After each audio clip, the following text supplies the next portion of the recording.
Likewise, Traveler, you... well, what perfect timing you have. I fear this affair is a bit more complicated than that. Do you still remember the novel that I wrote under the pen name Genu? I'm ashamed to admit this, but my handwriting is so messy that every time I send the editors a manuscript, they will send several letters in reply, asking me about this word or that sentence. Correspondence like that takes too much time. So the editorial department and I agreed that I should try to finish a few days early. After I finish, I submit it to the department and have an editor retranscribe the text for me.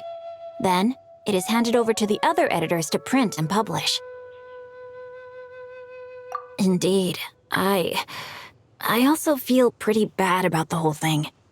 So I often send them snacks as a token of my gratitude. But then, I received a letter from them a few days ago. As it happens, that main editor has suddenly fallen ill, and now there's nobody else that can do the transcribing. Yes. Oh, please don't make fun of me. See? That was her first reaction, too. No! Absolutely not! Stop bringing that up. Not at all. His writing is lovely. If anything, his talismans look better than my prose.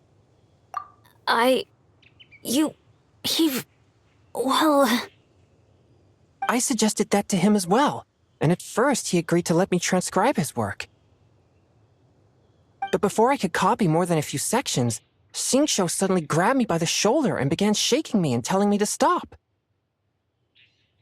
For a moment, I wondered if my penmanship was terrible or something, but he suddenly blurted, Just transcribing is one thing. Why did you have to suddenly start reading it out loud as you wrote? Well, because I think your writing is excellent. The narrative is interesting, and each character even has their own catchphrases. Catch poems? Especially when the heroine named the Flying Fox took the antidote down the mountain. You wrote a poetic header for that too, didn't you? As I recall, it was... Clothes stained with wine and mortal sod, unwelcome in sword realms the world she trod. Chongyun, please just stop. That said, while the story itself is good, it's also quite complex.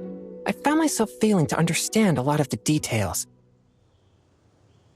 For example, why the drunken sage suddenly agreed to help, and how the 13 blades of the drunken sect that belonged to him were stolen. Right? Xingqiu writes amazing novels, but he's also penned quite a few excellent short stories besides, such as... Wait, why is your face so red, Xingqiu?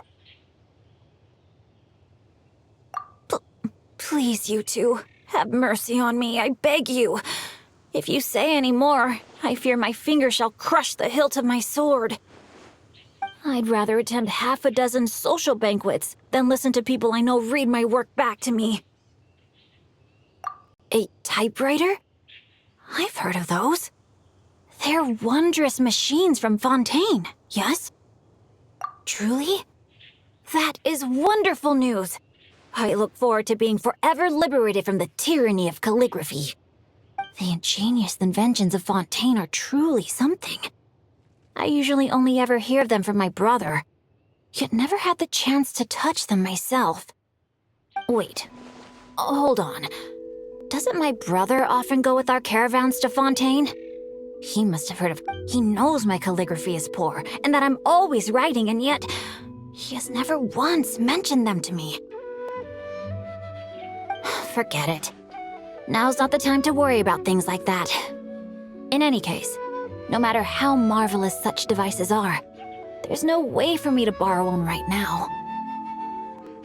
Well, at this point, that does seem like the only way.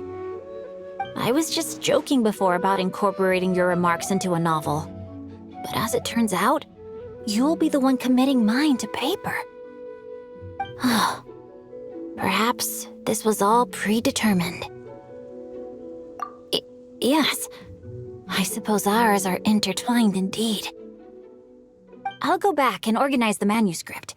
Once I'm done, I'll invite you over so I can dictate the text to you. Once you're done, would you mind showing it to me? I'm really quite curious about the flying fox. Chongyun, please, spare me already.